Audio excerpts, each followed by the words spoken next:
नमः शिवाय। श्री रेणुकाय नमः। श्री सर्व गणेशाय नमः। श्री सरस्वतीभ्यो नमः। आज मी आपल्या सगळ्यांसाठी माझ्या शिवबाबांचं शिवलीलामृत कथासार घेऊन आलेले आहे। तर आपण यापुढे शिवलीलामृत कथासार माझ्या चॅनलवर ऐकणार आहात। तर आपण सगळ्यांनी हे शिवलीलामृत कथासार आपल्या घरी रोज ऐकू शकता। याच्याने आपल्याला सुद्धा ह्याचं पारायणाचं पुण्य घडेल आणि आपण सगळ्यांना ह्याबद्दल माहिती सुद्धा मिळेल। तर चला मग सुरुवात करूया श्री शिवलीलामृत कथासार। ओम नमः शिवाय। ओम नमः शिवाय। ओम नमः शिवाय। ओम नमः शिवाय। ओम नमः शिवाय। ओम नमः शिवाय। ओम नमः शिवाय। श्री शिवलीलामृत कथासार अध्याय पहिला। शिव महात्म्य दाशार्ह राजाचा उद्धार शिवस्तुती। श्री गणेशाय नमः। भगवते सरस्वतीला नमस्कार। श्री गुरूंना नमस्कार। अंबेसह विराजमान असणाऱ्या सदाशिवाला नमस्कार असो। हे शिवशंकरा, तू ओंकार स्वरूप आहेस। तुझा अंतपार कोणालाही कळत नाही। तू सर्वांचा आद्य आहेस, विश्वाचे आदी बीज आहेस, मायेच्या पलीकडचा आहेस। तू ब्रह्मानंदाचे पूर्णतत्व आहेस। अशाश्वत अशा या सृष्टीत तूच एकमात्र शाश्वत आहेस। तू गणपतीचा पिता आहेस, जगाचा गुरु आहेस। हे शिवा, तू दिव्य ज्योती स्वरूप आहेस, सर्वांना पुरातन अर्थात सनातन पुरुष आहेस। तू अनादिसिद्ध म्हणजे स्वयंभू आहेस। तू आनंदी रूप वनात नित्य विहार करतोस। तू त्रिगुणात्मक मायेचे चक्र अव्याहत चालवितोस। उत्पत्ती स्थिती लय ही तुझी शाश्वत लीला आहे। तू अवयव आहेस, अविनाशी आहेस। तू अनंत रूपे धारण करतोस। तू जगाचा अधिपती आहेस, खरा पालन करता आहेस। हे शंभो, तू तृतीय नेत्राने युक्त आहेस, म्हणून तुला विरूपाक्ष म्हणतात। तुला 5 मुखे आहेत। तू जीवांच्या सर्व कर्मांचा एकमात्र अध्यक्ष आहेस। शुद्ध चैतन्य हीच तुझी वास्तविकता। तूच समस्त विश्वास अंतर्बाह्य भरून आहेस। तू जीवांना गहन कर्मबंधनातून सोडवितोस। मनाला मोहित करणाऱ्या मदनाचे दहन करणाऱ्या शंकरा, तुझा जय जयकार असो। हे शिवा, तू भक्तवत्सल व भक्तभिमानी आहेस। हिमालयाचा जावई म्हणून सर्वश्रुत आहेस। तुझ्या भाळी तृतीय नेत्र आहे। जगाच्या कल्याणासाठी हलाहल प्राशन्य केल्यामुळे तुझा कंठ नीलवर्ण झाला आहे, म्हणून तुला नीलकंठ म्हणतात। तू ओमेचा पती आहेस। तुझ्या मस्तकावरील जटाजुटात सर्व स्वर्गलोकाची मंदाकिनी विराजमान आहे। ती जाईच्या पांढऱ्या शुभ्र माळेसारखी शोभून दिसते। गरुडाचे वाहन असणाऱ्या विष्णूला तू अत्यंत प्रिय आहेस, म्हणूनच तो तुझे नित्य ध्यान करतो। तू यक्षांचा राजा कुबेर याचा मित्र आहेस। पराक्रमाचा सूर्य अशी तुझी प्रशंसा करतात। त्रिपुरासुराचा वध करून तू ती पदवी सार्थ केलीस। तू दक्ष प्रजापतीचा यक्ष विंध्वसून टाकलास। हे शंभो, तुझी अंगकाती कापरासारखी गौरवर्ण आहे। तुझा भालप्रदेश विशाल असून त्यावर मृगचिन्ह धारण करणारा चंद्र फारच शोभून दिसतो, म्हणूनच तुला भालचंद्र नाव पडले। तू भक्तांचा रक्षण करता आहेस। जगाच्या हितासाठी तू विषही प्यायलास। तू विश्वातील सर्व घडामोडींना साक्षी असतोस। तुझ्या नकळत काहीही घडत नाही। सर्व प्रकारच्या भयांचा नाश करणारा आणि संसारातून मुक्त करणारा असा तू सर्वांगी नित्य भस्मलेपन करतोस। हे शिवा, विश्वाची उत्पत्ती स्थिती संहार याला तूच कारण आहेस। तू हातामध्ये त्रिशूल धारण करतोस, सिंहाचे चर्म वस्त्र म्हणून परिधान करतोस। तू देवांचा सेनापती स्कंद याचा पिता आहेस। तुझ्या मुखावर सदा सुहास्य विलसत असते।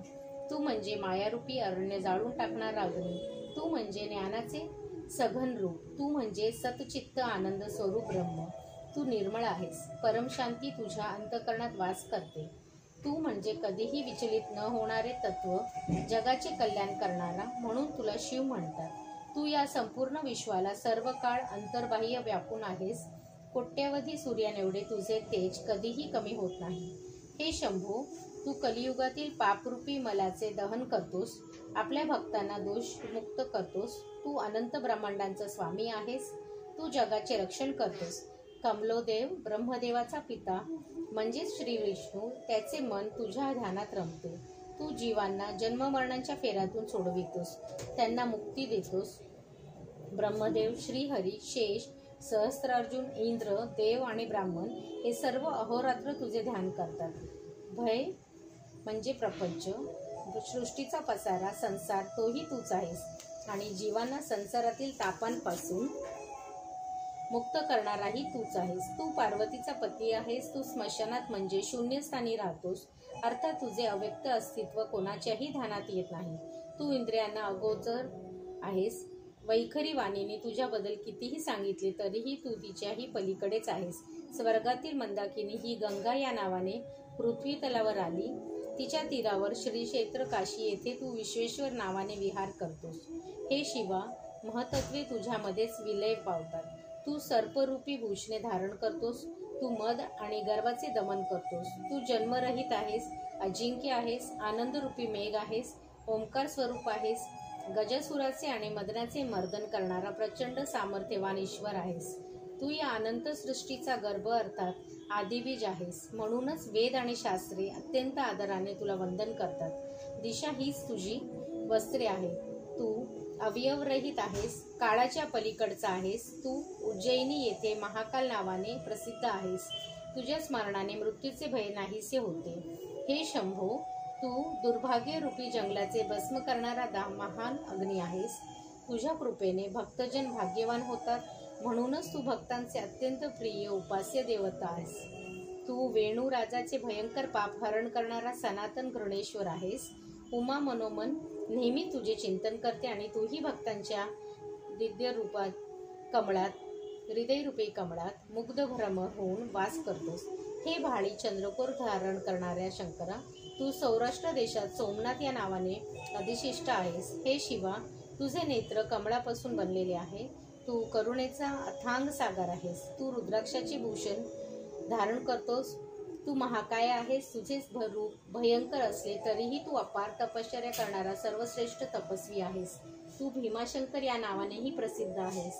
नामांना अंकित करणारे, नागभूषणे व नागेंद्रांची कुंडले धारण करणारा, नागचर्म परिधान करणारा, नागांचे रक्षण करणारा असा तू गणपतीचा जनक नागनाथ हे नाम धारण करून ज्योतिर्लिंग स्वरूपात राहतोस. हे शंभू महादेवा, इंद्र हा वृतासुराचा शत्रू, त्याचा पराभव करणाऱ्या मेघनादाचा पिता रावण, त्याला तू वरदान दिलेस. बाणासूर ही तुझी प्रेमाने भक्ती करतो. पंचबाण मिरवणाऱ्या मदनाचा तू अंत केलास. तू भवरूपी रोगावर उपचार करणारा निष्णात वैद्य आहेस. त्रिपुरासुराचा वध करणारा अत्यंत अद्भुत असा तू वैद्यनाथ नावाने प्रख्यात आहेस. हे त्रिलोचना, तू त्रिगुणांच्या पलीकडचा आहेस.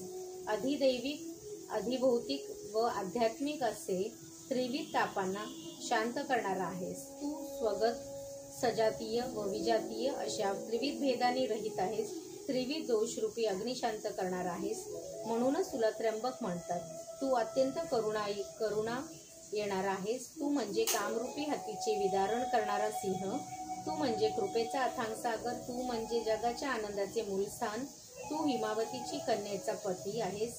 तू हिमालयात वास करतोस. हिमकेदार नावाने अत्यंत प्रख्यात असा तू नित्य अभिनव रूपात दिसतोस. हे शिव महाप्रभू, तू 5 मुकुट धारण करणारा, मायेची मलिनता दूर करतोस. आदी मध्य अंत रहित असा तू शैल पर्वतावर मल्लिकार्जुन नावाने वास करतोस. तुझे श्रेष्ठत्व जाणून वेद अहोरात्र तुझे गुणगान करतात. तू इंद्रांचा शत्रू मेघनाथ याचा पिता जो रावण, त्याला मारणाऱ्या रामाला अत्यंत प्रिय आहेस. तो दशरथ नंदन तुझ्या समोर हात जोडून येथे उभा आहे. तेथे तू रामेश्वर नावाने जगद्गुरू म्हणून नित्य अधिष्ठित आहेस. शिव महात्म्य, हे शंकरा, अशा प्रकारे तू सर्वोत्तम असून तुझे अतर्क्य महात्म्य वेदशास्त्रांनी वर्णन करत येत नाही. ब्रह्मानंदांचा शिष्य कवी श्रीधर हे प्रांजळपणे मान्य करतो. तो म्हणतो, हे देवाधिदेवा, तू गुणांचा इतका का अथांग सागर आहेस की त्यात बुद्धी, चित्त, तर्क कितीही पाहिले तरी त्यांना त्याचा पार लागणे केवळ अशक्य. हे प्रभू, सुवर्ण पर्वतासह पृथ्वीचे वजन करण्यासाठी एवढा मोठा तराजू मी कोठून आणू? आकाश साठवून ठेवण्याचे भांडे कोठून आणू? समुद्राचे पाणी आणि वाळूचे कण कोणत्या मापाने मोजू? सूर्याला पाहण्यासाठी कोणता दिवा लावू? आणि हे आदिनाथा पृथ्वीचा कागद करून आणि पर्वतप्राय काजळ समुद्राच्या दौतीत मिसळून शाई बनवली आणि तीत कल्पवृक्षाची लेखणी बुडवून स्वतः सरस्वती जरी लिहावयास बसली तरीही तिला तुझे महात्म्य लिहिता येणार नाही. जेथे शारदेची ही अवस्था तेथे माझे काय. मी तर एक पामर, तुझी थोरवी सांगणारी ग्रंथरचना कशी करू. पण हीच गोष्ट तू स्वतः सिद्ध न्यायाची ठरवून माझ्यावर कृपा केलीस तर अशक्य ते काय.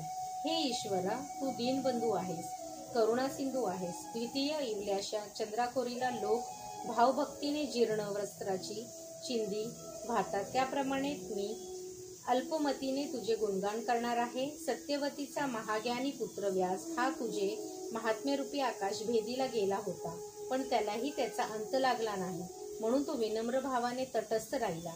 मी तर मंदबंती पामर आहे, तुझ्या थोरवीच्या आकाशात कसे संचार करणार. पण तरीही प्राप्त जन्माचे सार्थक व्हावे म्हणून मी तुझ्या गुणांचे सागरात मासा होऊन विहार करणार आहे. माझ्यावर तुझी कृपादृष्टी असू दे. शंकराचा आशीर्वाद. तेव्हा श्रीधर कवीने केलेले स्तुती व ग्रंथनिर्मितीविषयी त्याचे मनोगत ऐकून दक्ष कन्येच्या पती श्रीशंकर अतिशय संतुष्ट झाला व म्हणाला, तू माझ्या अद्भुत लीलांचे वर्णन करणारा श्री शिवलीलामृत ग्रंथ लिहिण्यास प्रारंभ कर. त्यात मी प्रासदिक रस परिचय पोष करेन. पंडित जसा लहान शिशूचा हात धरून त्याला अक्षरे लिहावयास शिकवितो, तसं मी तुझ्या मुखाने माझे समस्त गुण बदलेन. श्रोते हो, व्यासाने स्कंदपुराणातील ब्रह्मोत्तर खंडात शिवलीलामृताचे वर्णन केलेले आहे. तो शिवलीलामृत ग्रंथ होय. त्याच पवित्र कथा मी आपणा पुढे सादर करणार आहे, तरी कृपा करून लक्ष द्या. शिवमंत्राचे श्रेष्ठत्व. प्राचीन काळी नैमिषारण्यात फार मोठे यज्ञसत्र चालले होते. त्यावेळी विश्रांतीसाठी काळात महामुनी सूत उपस्थित ऋषींना व श्रोत्यांना पुराण कथांच्या माध्यमातून मार्गदर्शनावर उपदेश करीत असत. त्यावेळी श्रोत्यांनी विचारलेल्या प्रश्नांची सूतमुनी उत्तरे देत आहेत. त्या चर्चासत्राचे सर्वांचे ज्ञान भर पडत असे. एके दिवशी शौनकादी ऋषींनी सूतांना म्हणाले, हे मुनीश्वर, तू आमच्या चित्तरूपी आकाशाला प्रकाशित करणारा चंद्रच आहेस. आता आमच्या कर्णरूपी चकोरांची तृप्त कर. तू आपल्या प्रासादिक वाणीने अनेक पुराणे कथन केलीस. भगवान विष्णूंचा लीला सांगितलंस. दशावतारांचे वर्णन केलेस. महाभारत, रामायण, भागवत ऐकून आमचे कान तृप्त झाले आहे. आता तुझ्या मुखातून अत्यंत अद्भुत असं शिवलीलामृत ग्रंथ ऐकण्याची इच्छा आहे, ती तू पूर्ण कर. ती विनंती ऐकून तो वेदव्यासांचा शिष्य सूत अतिशय प्रसन्न झाला. श्रोत्यांना उद्देशून तो म्हणाला, शिवचरित्र परम आश्चर्यजनक आहे. त्याच्या श्रवणाने महापापांचे पर्वत जळून भस्म होतात, म्हणून ते लक्ष देऊन ऐका. याच्या श्रवणाने तो श्रीशंकर तुम्हाला आयुष्य, आरोग्य, अपार ऐश्वर्य, उत्तम संतती, संपत्ती, ज्ञान, विवेक असं सर्व काही देईल. तुमचे सर्वतांचे कल्याण करेल. शिवचरित्र अत्यंत निर्मळ आहे. ते ऐकल्याने कलिमल नष्ट होतात. सर्व तीर्थयात्र्यांचे, व्रतांचे व महायज्ञ केल्याचे पुण्यफळ प्राप्त होते. सर्व यज्ञात जपयज्ञ श्रेष्ठ आहे. आता कोणत्या मंत्राचा जप करावा तेही सांगतो. ओम नमः शिवाय हा 6 अक्षरांचा शिवमंत्र सर्वश्रेष्ठ आहे. या मंत्राचा नित्य जप करावा. नमः शिवाय हा 5 अक्षरी मंत्रही तितकाच प्रभावी व फलदायी आहे. या मंत्राचा जप जीवांना संसारूपी सागरातून तारून नेतो. म्हणूनच ब्रह्मादी देव व ऋषी याच मंत्राचा जप करतात. या शिवमंत्राचे पठण प्रभावाने दुःख, दारिद्र्य, भय, शोक, काम, क्रोध, भेदभाव व पातके यांचा नाश होतो. पाठकाला समाधान प्राप्त होते, धैर्य येते, त्याचे पोषण होते. या महामंत्राचा अगाध महिमा अवर्णनीय आहे. यानेच देवांचे व मुनींचे कल्याण होते. ज्याप्रमाणे नवग्रहात सूर्य श्रेष्ठ आहे, त्याप्रमाणे मंत्रामध्ये नमः शिवाय हा मंत्र श्रेष्ठ आहे. ब्रह्मा व विष्णू याचाच नित्य जप करतात. शास्त्रांमध्ये, वेदांत तीर्थामध्ये, प्रयाग क्षेत्रामध्ये, काशी शस्त्रांमध्ये, पाशुपातशास्त्र देवामध्ये, शंकर व पर्वतांमध्ये मेरू पर्वत श्रेष्ठ आहे. तसाच मंत्रामध्ये या शिवपंचाक्षरी मंत्र श्रेष्ठ आहे. हा मंत्र म्हणजे केवळ चैतन्य असे परमतत्व साक्षात परब्रह्म सर्व तीर्थ व्रताचे याच्यावरून ओवाळून टाकावीत. हा तारक मंत्र म्हणजे आत्मप्राप्तीसाठी खान, कैवल्य मार्गाला प्रकाशित करणारा सूर्य, अविद्यारूपी थोर अरण्याला जाळून टाकणारा ब्रह्मस्वरूप अग्नी, सनकाधिक ज्ञानी याचा मंत्र जप करतात. स्त्री, पुरुष, गृहस्थ, ब्रह्मचारी, चारी वर्णांचे लोक या सर्वांनी मुख्यत्वे हाच मंत्र जपावा. दिवसा रात्री, जागेपणी, स्वप्नामध्ये, निद्रा होत असताना, जाता येता, बोलता, भांडता, कार्य करताना या मंत्राचा कोणीही कुठेही कधीही जप करावा. त्याला कसलंही नियम नाही. या शिवमंत्ररूपी सिंहाची गर्जना कानी पडताच दोषरूपी हत्ती जागीच प्राण सोडतात. त्यांचे क्षणार्धात भस्म होते. तो मंत्र म्हणताना न्यास, मातृकन्यास, विशिष्ट आसन याची काहीही आवश्यकता नाही. असो, प्रेमाने नुसते शिव शिव जरी म्हटले तरी तो शंकर समोर उभा राहतो. जे या मंत्राचा अखंड जप करतात त्यांच्यावर हा त्रिनेत्र शंकर स्वतःच्या शरीराची सावली धरतो, त्यांचे अहोरात्र रक्षण करतो. या मंत्राच्या उपासकांना तो शंकर मी तुमचा ऋणी आहे असा म्हणतो. पण या महामंत्राचा गुरुकडून विधीपूर्वक उपदेश घ्यावा. गुरु महात्म्य. आता हा गुरु कसा असावा तेही सांगते. तो ब्राह्मण असावा. तो भगवत भक्ती करणारा, वितरागी, दिव्य ज्ञान असणारा, सर्व कर्मामध्ये तारतम्याने वागणारा, उदार, दयाळू, मितभाषण करणारा, शांत मानाची अपेक्षा नसणारा, दांभिकपणा नसणारा, अहिंसक व अत्यंत विरक्त असा असावा. सर्व वर्णांच्या लोकांना गुरुमंत्र देण्याचा अधिकार ब्राह्मणांना आहे असे वेदवचन आहे. ते लक्षात घेऊन श्रेष्ठ गुरूंकडून या मंत्राचा जाप उच्चार ऐकावा. नमः शिवाय हा मंत्र आपल्याला जरी माहीत असला तरी निर्धारपूर्वक गुरुमुखातूनच घ्यावा. मंत्र म्हणता येतो म्हणून त्याचा उगाच जप केला तरी तो निष्फळ होय. जे कामी, क्रोधी आणि मदोमंत आहेत, ज्यांनी गुरु उपदेश घेतला नाही, त्यांनी कितीही ज्ञान सांगितले तरी ते व्यर्थच आहे. त्यांच्या तोंडीही पाहू नये.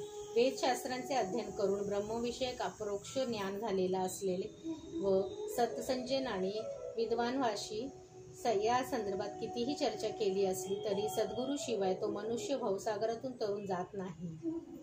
किंबहुना प्रत्यक्ष देवाने येऊन जरी रहस्यमय ज्ञान सांगितले तरी सद्गुरूला शरण गेल्याशिवाय तरणोपाय नाही. उपनयन झाल्याशिवाय गायत्री मंत्राचा जप करतो तो भ्रष्ट व अपवित्र होय. वरविषयी वऱ्हाड जसे निरर्थक तसाच हा प्रकार. एखाद्याने अनेक ग्रंथ वाचले तरी त्याचे गर्भवास चुकत नाही. म्हणूनच ज्याला स्वतःचा उद्धार करून घ्यायचा आहे त्यांनी संप्रदायाची परंपरा असलेल्या सद्गुरूला निर्धाराने शरण जावे. ज्याचा पूर्ण संप्रदाय ज्ञात नाही अशा गुरुला करू नये. जन्मजात अंध असलेले जसे रंगाचे ज्ञान नसते तसाच तो गुरु असो. शिवमंत्राचे पुनर्श्रवण. शिवमंत्र अत्यंत पवित्र व उद्धारक आहे. त्याचे काशी, कुरुक्षेत्र, नैमिषारण्यात, गोकर्ण अशा उत्तम क्षेत्री पुनश्चरण करावे. परमपवित्र शिवस्थाने, विष्णुस्थाने येथे या मंत्राचा सप्रेम जप करावा. याच संदर्भात एक पुरातन कथा सांगतो, ती ऐका. शिवमंत्राचे महात्म्य सांगणारी ही कथा आस्थेने श्रवण करावी. तिच्यावर आशयावर चिंतन मनन करावे. तिला अनुमोदन द्यावे. त्यामागे शिवकृपेने सर्व पापे नष्ट होतील. शिवमंत्राचा प्रभावी प्रत्यक्ष अनुभूती येईल. ब्रह्महत्यारा असो, माऱ्या करणारा असो वा कोणी तामसी वृत्तीचा असो, या कथेचं श्रवणाने सर्वत्र पावन होतात. दाशार्ह राजाची कथा. फार पूर्वी मथुरा नगरीत परमपवित्र यादव वंशातील दाशार्ह नावाचा राजा राज्य करीत होता. तो उदार, सुलक्षणी होता. सर्व राज्याचे त्याचे स्वामित्व मान्य करीत, त्याला कारभार देत, त्याला वंदन करीत, त्याच्या पुढे नतमस्तक होताना त्या राजांच्या मुकुटातील रत्नांचा प्रकाश दाशार्ह राजाच्या चरणावर पडत असे. त्या राजाने समस्त भूतलावर आपल्या सत्तेच्या पांघरून घातलेले होते.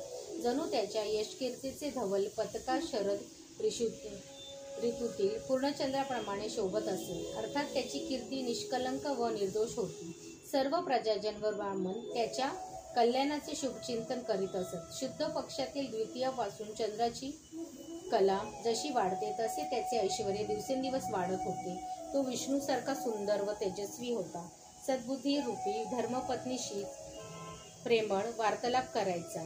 दुर्बुद्धी रूपी दासीकडे तो ढुंकुनी पाहत नसे. दानरूपी शस्त्राने त्याने समस्त याचकांचे दारिद्र्य नष्ट केले होते. तो परशुरामासारखा महापराक्रमी होता. कुऱ्हाडीचे घाव घातले तरी वृक्ष जसा प्रलयकालाचा अग्नी वाटायचा, कोणीही त्याच्यासमोर टिकत नसे. त्याला 14 विद्या व 64 कला अवगत होत्या. त्याचे मधुर व गंभीर बोलणे ऐकून प्रजाजनांना आनंद होईल. त्याची अफाट सेना पाहून सागरही भयभीत व्हायचा. त्याने दिलेला शब्दही आकाशातील ध्रुवाप्रमाणे अढळ व अचळ असे.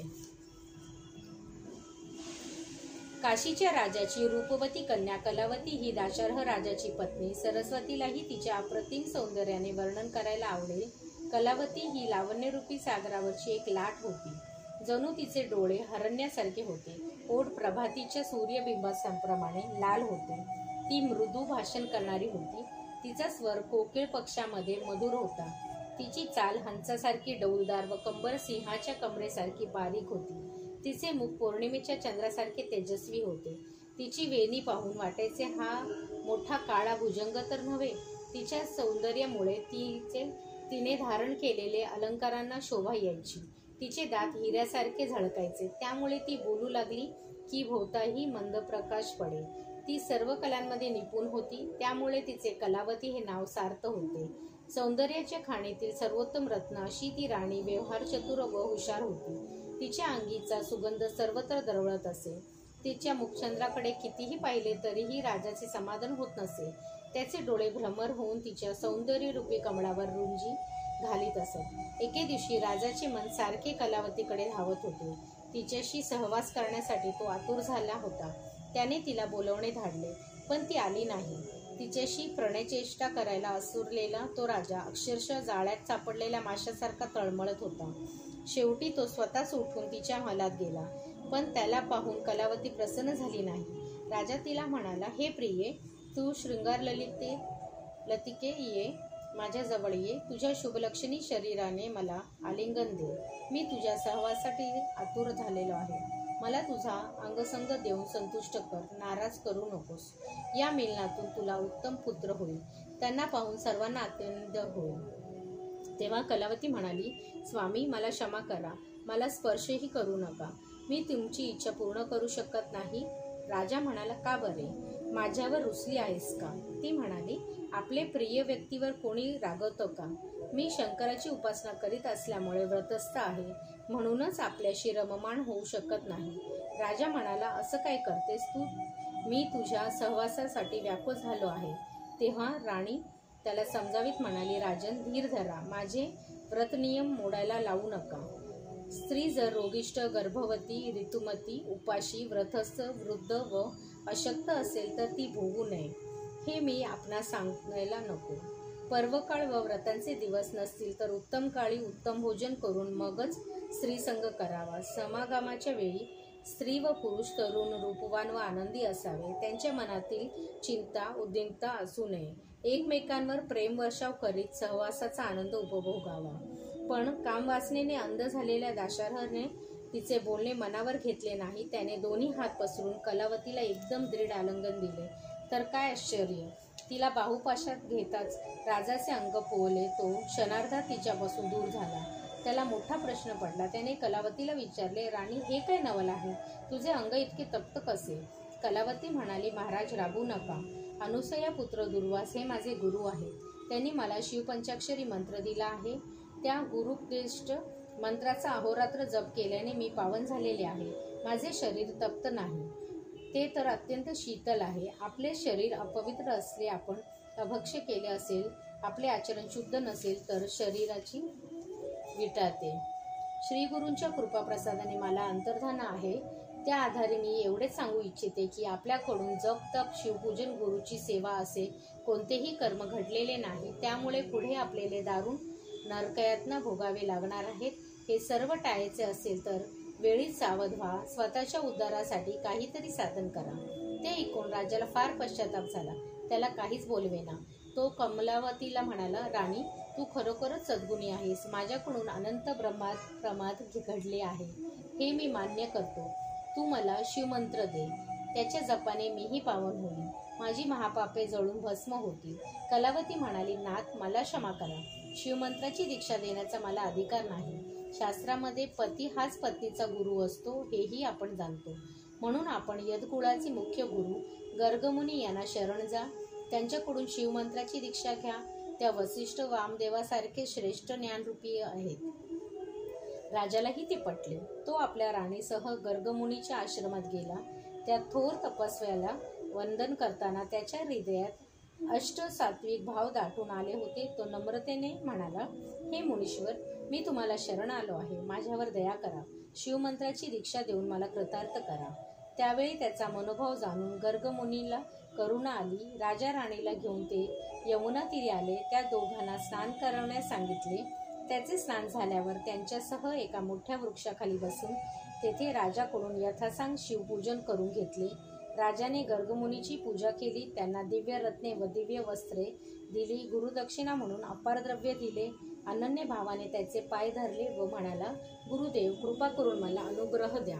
मला शिवशिक्षा दीक्षा देऊन धन्य करा. खरोखर जे गुरुला शरण जातात, त्यांची सेवा भक्ती करतात, त्यांचा उपदेशाने निष्ठेने पालन करतात, ते धन्य आहेत. पण जे गुरूंचे वचनांना वंचना करतात, त्यांच्या नशिबी घोर नरक यातना येतात. श्री गुरूंचे घरी संकट असताना जो सुखविलास दंग असतो, त्या मतिमंदाला ज्ञान कसे कमिणार? गुरु म्हणजे ब्रह्मानंदाची सजीव मूर्ती. गुरु म्हणजे साक्षात परब्रह्म. जो त्यांची भक्ती करीत नाही तो अधम नाही. लोक युक्तिवाद करतात, म्हणतात तन मन धन या सर्व नश्वर गोष्टी आहेत, त्या गुरूंना अर्पण करण्यात यात काय अर्थ आहे? असे ज्ञान पाजणाऱ्या षडांना काय म्हणावे? त्या महाचांडाळांचे कधीच तोंडही पाहू नये. त्यांची विद्या, ज्ञाने, त्यांचे वैराग्य, त्यांची साधना हे सर्व व्यर्थ, त्यांचा धिक्कार असो. असे वक्तव्य करणारा 4 वेद आणि 6 शास्त्रे जाणणारा विद्वान पंडित जरी असला तरीही त्याचे पांडित्य निरर्थक. गाढव पाठीमागून चंदनाभार वाहते, पण त्याचा सुगंध लागत नाही. फळी षडस अन्न वाढते, पण तिलाही त्याची चव कळत नाही. मापाने तांदूळ मोजले जातात, पण भात खाण्याचे सौख्य त्याच्या नशिबात नाही. घाणा उसाचा रस गळतो, पण त्याची गोडी चाकतात दुसरे. पात्रात साखर साठली जाते, पण त्याला तिची माधुरी लागत नाही. गुरूंची वचनांची करणेही तसेच असतात. ते आपल्या ज्ञानांचा, आपल्या विद्वतेचा गाढवाप्रमाणे व्यर्थ भार वाहतात. गुरुभक्तीत किती आनंद आहे हे त्यांना कधीच कळत नाही. गुरुला विन्मुख असणारे ते सर्व अभाविक आणि दुर्जन होते. पण दशरथ राजा तसा नव्हता. तो भाविक, उदार व श्रद्धावंत होता. त्याचे पश्चाताप खरा होता. त्याची स्वतःची उदाराची तळमळ खरी होती. त्याची शरणता खरी होती. त्याने निर्मळ मनाने श्रीगुरूंचे षोडोपचाराने पूजा केली व आपले मनोगत व्यक्त करून त्यांच्या सन्मुख हात जोडून उभा राहिला. तेव्हा गर्गमुनींनी त्याला हृदयी सशी धरले. आपला वरदहस्त त्याच्या मस्तकी ठेवला आणि नमः शिवाय या शिवपंचाक्षर मंत्राचा उपदेश केला. त्या अनुग्रहाने तो नृपातून धन्य झाला. त्याच्या अंतरातील अज्ञानांचा निरसन झाले. त्याला निजबोध झाला. त्याचवेळी एक आश्चर्य घडले. अत्यंत अद्भुत अशा ह्या महामंत्राचे सामर्थ्य तर पहा. गुरुमुखातून शिवनाम श्रवण करताच त्याची धग असंख्य होऊन राजाच्या शरीरातील असंख्य पापे कावळ्याच्या रूपाने त्याच्या देहातून तडफडत बाहेर आली. त्यापैकी कित्येक कावळ्यांचे पंख जळून गेले होते, तर कित्येक कावळे बाहेर पडताच भस्मसात झाले.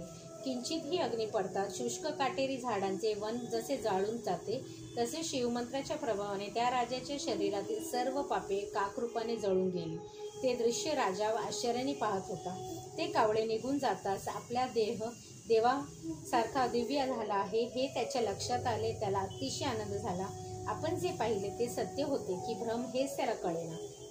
त्याने गर्गमुनीला विचारले, हे मुनिश्रेष्ठा, माझ्या देहातून एवढे असंख्य कावळे कसे निघाले? माझे रूप इतके दिव्य कसे झाले? गर्गमुनी म्हणाले, राजन, शिवनामाच्या प्रभावाने तुझी अनंत जन्मांची पापे जळून भस्म झाली आहेत. कावळे हे त्यांचे प्रतिकात्मक रूप होय. आता तू पूर्ण निष्पाप झाला आहेस, म्हणून तुला ते दिव्य रूप मिळाले. ते ऐकताच राजाने हृदय कृतज्ञतेने भरून आले. तो अत्यंत प्रेमाने गुरुस्तवन करू लागला. म्हणला, गुरुदेव, तुम्ही धन्य आहात. धन्य धन्य तो शिवमंत्र. तुम्ही पंचमहाभूताची झाडणी करून मला सावध केलेल्या अन्नमय, प्राणमय, मनोगत आणि विज्ञामय या 4ही ध्येयांचे निरसन करून मला पावन केले. 25 सत्वांचे मेळ असलेले हे शरीर व त्याला कर्मपात असे जन्ममरण या दृष्टचक्रातून मी अनंत काळ सापडलो होतो. मला क्रोधरूपी महिषासूर ग्रस्त करायचा, कामरूपी वेताळ मला घुसळून काढायचा, आशा, इच्छा, तृष्णा, कल्पना, भ्रांती, विस्मृती, वासना अशा नानाविध या क्षणी जखीनी माझी विटंबना करायचा. हा सगळा मायेचा पसारा त्याचे तुम्ही क्षणार्धात निरसन केले. तुम्ही किती दयाळू आहात. पंचाक्षरी मंत्रही किती श्रेष्ठ आहे त्याचा उपदेश करून तुम्ही मला उपकृत केले. त्या मंत्राप्रभावाने मला सहस्र जन्मांचे ज्ञान झाले.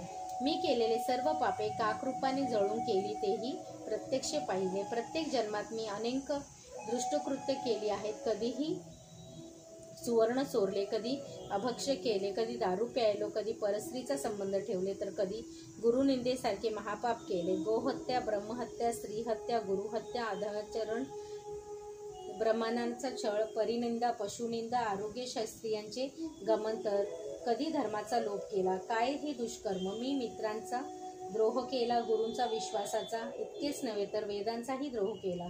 मी मंदिरे पाडली, कोणाला छळून त्यांचा वंशनाश केला. अन्नदान करताना दृष्टाव्याने पंथीभेद केला. अधिक काय सांगू, मी शिव आणि विष्णू यांच्यातही भेदभाव मानला.